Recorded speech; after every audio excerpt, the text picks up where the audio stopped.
So we're going to talk today about the achievement gap. Let's start by taking a look at the overall picture. This is the National Assessment of Educational Progress. Is everyone familiar with what that is? It's kind of considered the gold standard of assessment, and it's done as a sample of kids around the country, and it's also done by state, but this is the long-term aid, which is just a national standard. And you can see in reading for 9-year-olds, we've made some real progress since 1971, and we've even made some real progress since 1999. So that's some hope. This is in math, and you can see even more progress.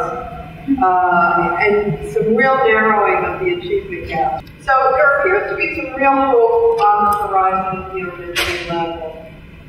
Now let's look at middle school level. If you really want to squint at the data, you can see a little hope at the 13-year-old level in terms of narrowing the achievement gap in the last few years. But more hope at the math level, not because the gap is closed so much, but everybody's going up. So we like seeing everybody going up.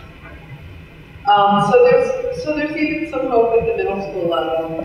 Now let's talk about high schools. Ouch. I mean, there was this very powerful move up from 1971 to 1988. It's been pretty much flat since then in reading.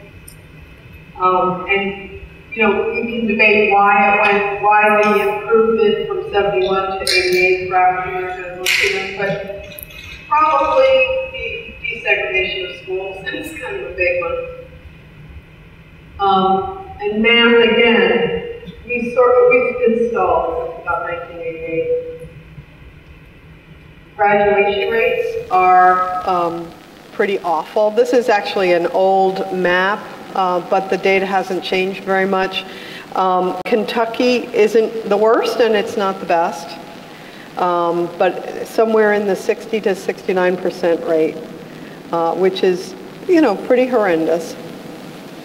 So that's the national picture. What do we know internationally? There's a lot of international data. I'm not going to show very much of it, but the United States is tied for 17th out of 22 of the most economically developed countries in high school graduation rates. That's kind of concerning, I think.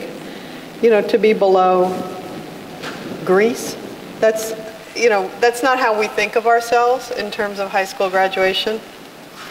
We're actually tied for second out of these. The OECD is the Organization of Economic I get lost in my acronyms, but it's the developing. It's most of the developed countries.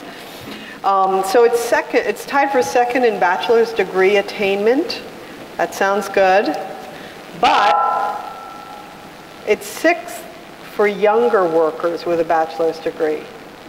This is perhaps the first generation in the United States where older people are more likely to be educated than younger people. We're going backwards, which is one of the reasons that President Obama has set as a goal recapturing being first in the world in college graduation rates. So what about Kentucky?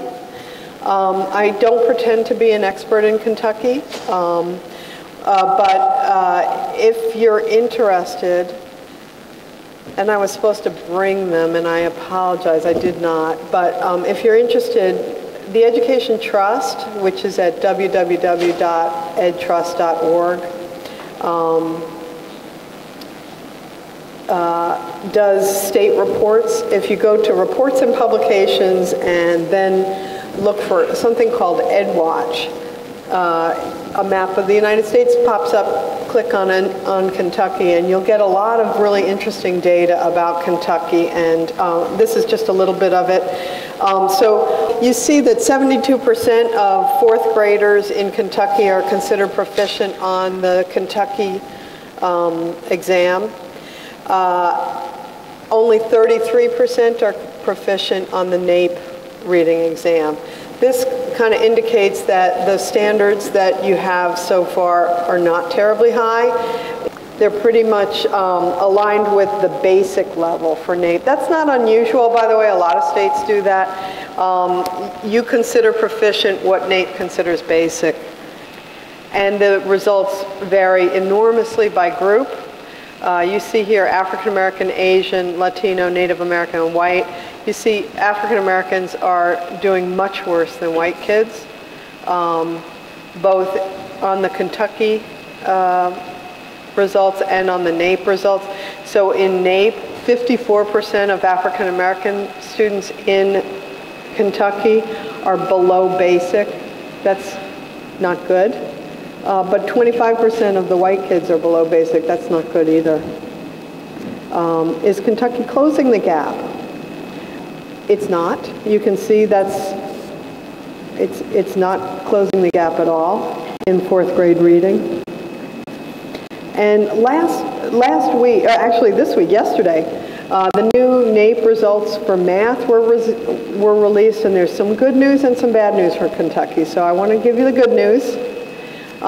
Fourth graders in Kentucky in math improved from 2007 to 2009. That's pretty good because most of the country did not improve. So you see from 235 to 239, that's a 4-point increase, which doesn't seem like very much, but it's considered significant. It was an improvement. Lower income students are half as likely to be proficient in fourth grade math as higher income students. So here you see 28% of lower income students are below basic and 10% of higher income students are below basic. Kentucky joined the majority of states that had no significant overall change in 8th grade. So the good news is 4th grade improved. 8th grade, not so much. But you can see it has been improving. I want to give credit where credit is due here. You improved from 2000 to 2007, and you held on to those gains in 2009. So there has been improvement. All the work you guys have been doing is paying off, not as fast as it needs to be. And of course, we have a huge gap in Kentucky. Lower income students are twice as likely as higher income students to be below basic. A recent study of the results of Kentucky's assessments, not the NAEP, but the Kentucky's assessments, said that most student groups are not improving at a rate strong enough to reach proficiency by 2014, and major achievement gaps continue to weaken.